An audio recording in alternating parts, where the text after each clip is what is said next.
Hello, my friend. Alicia Lynn Diaz here, transformational healer, Ayurvedic health practitioner, and the creator of the Enlightened Body System, as well as the Enlightened Belly 21-Day Gut Reset. Now, I want to share with you today and help break down some of the fundamentals of Ayurveda to help you discover your unique gut type. Because when you understand your unique gut type, and every single individual is unique. And so you understanding your gut type will help you cut through the chaos of information overload of all the various protocols out there that one person says, oh my gosh, this diet plan and this regimen and this protocol worked miracles for me. And then you start blindly following all kinds of different blanket protocols. Where Ayurveda and this lens of your unique gut type from the wisdom perspective of Ayurveda, which is an over 5,000-year-old medical tradition, will just start to help you understand your unique type so that you can start to personalize your own nutritional protocols and move and flex and flow with the transitions of life and seasonal changes and all the different variables that actually impact your nutritional needs and your cravings and your bodily processes. So let's start to break these down to give you a bird's eye view of what the 4 gut types are. So I'm going to cover the 4 gut types and some of the properties of each of and qualities of each of those gut types so you can start to see, oh, which gut type am I? But I'm also going to break that down from the perspective of Ayurveda.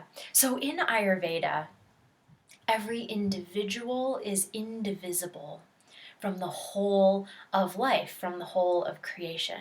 You are a little mini microcosm of the macrocosm of the entire universe and all of the elements that exist within nature. Now, the 5 elements in nature are ether, air, fire, water, and earth. And these 5 elements create functional movement in the body and processes in the body that allow your organs to function, that allow you to digest, absorb, assimilate nutrients, and create the building blocks of life. So you are a unique ratio of these 5 elements and how they work together in your body. So the 5 elements are ether, air, fire, water, and earth, from the most subtle to the most dense. Now these units, as these are all pretty obvious in nature, how they manifest. The most dense physical matter, water, is inherent in nature. Fire, the illumination of the sun, and the fire, the campfire, the fire that you cook your food on. Air is the quality of movement in nature, and ether is the space that creates the integrity between objects. So when ether and air come together as a functional process in the body, this is known as Vata. Vata is a term in Ayurveda that we can essentially translate to mean in your physiology as movement. In the gut, in your digestion, this movement is what has you chew your food and create like a bolus of food that comes down into the stomach, and it's churned and moved, and then it works through peristaltic contractions throughout the whole GI tract, moving the food along, and is responsible for those little microscopic villi in your small intestine, for those little particles of food to be absorbed and digested and brought into your bloodstream to then create the building blocks for the rest of your body. So this Vata is the principle of movement. Now, fire and water come together to create what is known as Pitta. And Pitta, we can translate in your physiology to mean digestion and metabolism. So it is the digestive fire. We'll just call it metabolism here. But there is a center of this fire inside of each and every one of your cells. This is the intelligence of your cells that derives nutrients from food and then produces energy as a result. So in your digestive system, there's a fire in your stomach. The reason why we say it's fire and water is because it's a liquid fire in your body. So the digestive enzymes are released out of the stomach, are released out of the digestive organs, and this fire is essentially the hot enzymes that are released to break down the foods, the hydrochloric acid and these types of things. When water and earth come together, the functional unit in the body is called kapha. And kapha is essentially, it translates to the physical structure, so it's like your muscles and bones and the most dense structures. But in this case, kapha is also lubrication. So when all those hot enzymes are released, hydrochloric acid in your stomach, for example, you also need this cool water and earth, this kapha lining of your stomach, so that those hot enzymes don't just eat right through the wall of your stomach and create an ulcer. So, and it's also the lubrication along the whole GI tract and all of that. So Vata, Pitta, and Kapha are the three functional relationships of all the bodily processes connected to these five elements. And these five elements in nature are what are also happening inside of your body from a metaphorical perspective. And so these elements and these doshas are called collectively, these are called doshas.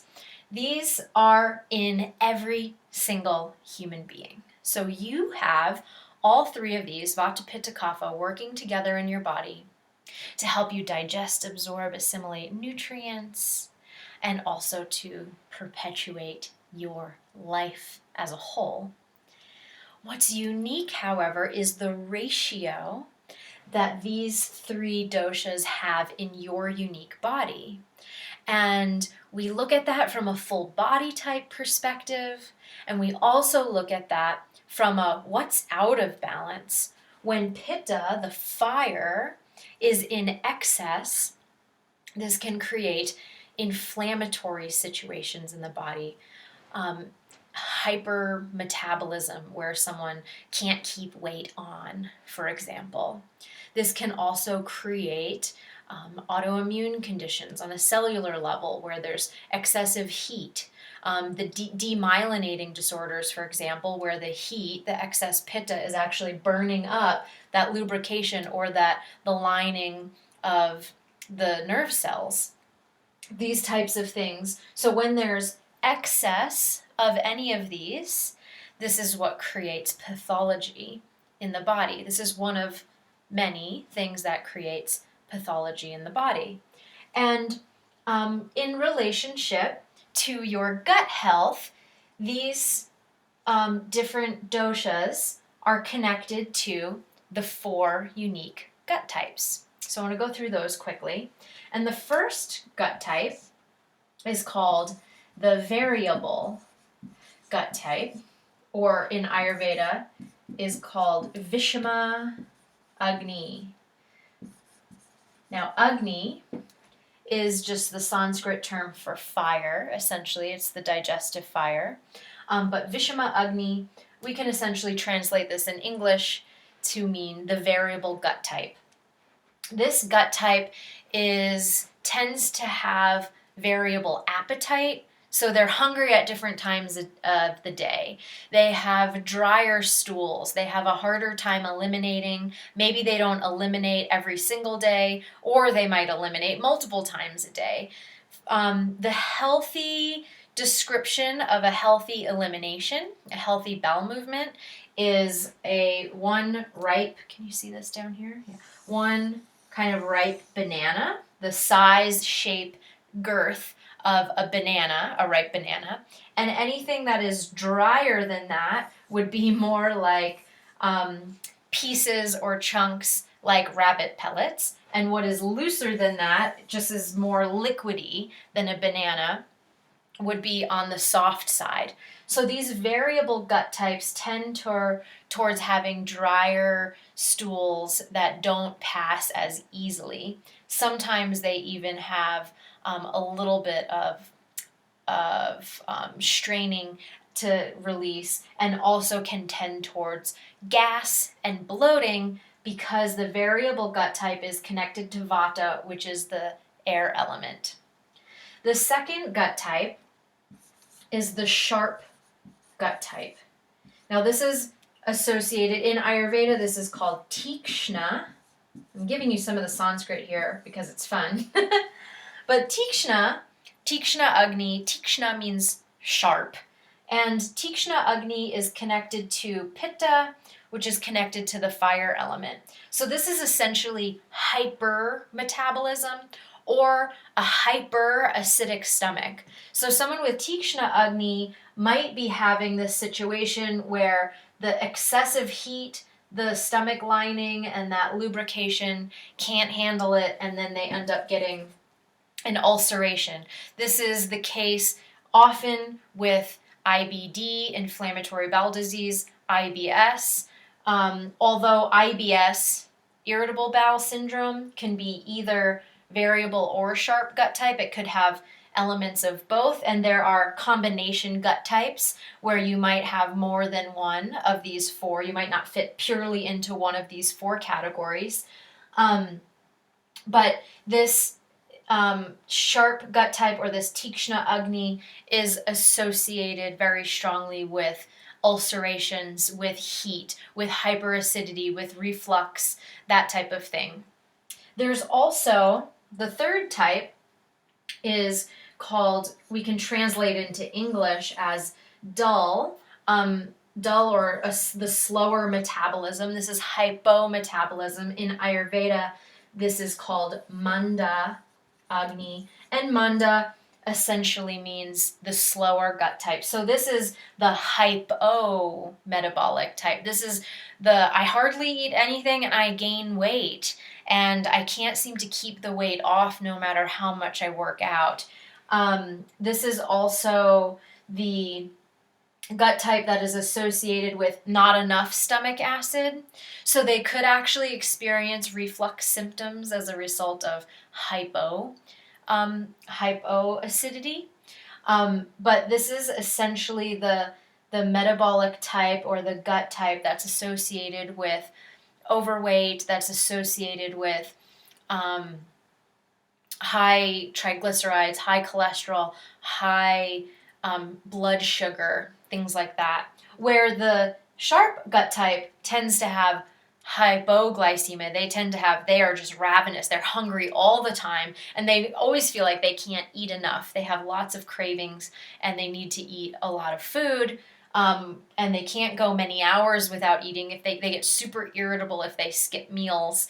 And also with the sharp gut type, in just a pure sharp gut type, they may tend towards the looser stools because this sharp gut type is connected with the water element. They might have runny stools, they might have loose stools, they may have multiple bowel movements throughout the day. The dull, slow gut type might have mucus in their stools. They might have more of a banana-shaped stool, but they also might still have sluggishness in the bowel. So they could have either one of these scenarios. And then finally, the fourth gut type is called Sama Agni, and this means balanced or in harmony. The balanced gut type. The balanced gut type, where they eat and they feel light and energized, which any of these other gut types could feel either overly stimulated from eating, or they might feel exhausted after they eat and feel like they need to take a nap, or their mind gets foggy and dull. The balanced gut type person feels light and energized after they eat. They feel creative energy. They feel positive emotions. Any of these other gut types, after they eat, they might feel, or maybe not even after they eat, but in general, they might be operating from fear or frustration or anger or projection, or, they might just be like, oh, the whole world is just out to get me. Everyone's out to frustrate me. This is an emotion associated with the sharp gut type. The variable gut type has more of a fear base, like not enough, feeling not enough, or constantly self-doubting, constantly questioning themselves, constantly feeling isolated and alone. This is a connection with the variable gut type. And there's always a mental emotional connection to everything physical, physiological. In Ayurveda, you can't separate mind from body, from spirit, from emotions. Where the balanced gut type just generally has a naturally optimistic disposition, and they experience more peace on a day-to-day basis. The dull, slow gut type, or Manda Agni, they tend to feel melancholy, down, maybe bummed, depressed for no reason. It's hard for them to get motivation. They have to use a lot of willpower to try to muster up the energy to work out or to do the things that need to get done. There could be a sense of general depression associated with this gut type. And the balanced gut type also feels satiated with whatever they eat. They can eat pretty much anything without a negative reaction, and they also feel satisfied with just about anything. So they don't have strong cravings, where this gut type, the sharp gut type, may be ravenous for protein and fat, but they may not digest fat well. The fat might go right through them. The variable gut type often has a craving for carbs, or for even protein as well, or for fatty fried foods. Actually, really any gut type, if there's an imbalance in the body, there could be cravings for things. So if you're having any strong cravings, odds are you don't have a balanced gut type, you have one of these, or you have a nutritional deficiency that the body's trying to get met on some level. This gut type is notorious for craving sweets, though. The dull, slow gut type craves sweets, but they also can't metabolize that sugar. So this is just a brief overview. I hope that you were able to find yourself in one of these gut types, and start to glean some of the wisdom of Ayurveda from understanding how these elements, the elements of nature, connect with your body and your gut. And in a separate video, I'll dive into a little bit more of how to optimize your digestion and how to optimize your circadian rhythms, because the rhythms of your day-to-day life have a huge impact on how you feel energetically, how you feel, and how you can optimize your gut health. But if you are wanting more right away, you can go to visit me at my website, alicialyndiaz.com, and then click the button that says Gut Reset. And in that, I give you a full deep dive training on exactly the things to start doing to implement this information, to optimize your gut health, and to optimize your healthy habits, nutritional habits, no matter what your gut type is. So I'll go through the top 10 digestion destroyers, one of the 10 things that you need to avoid, and the 10 things to do instead that promote the health of all of these gut types. So go to alicialyndiaz.com for a free training, click Gut Reset, and I'll see you there for a deep dive. Lots of love to you, and I hope this was supportive for you.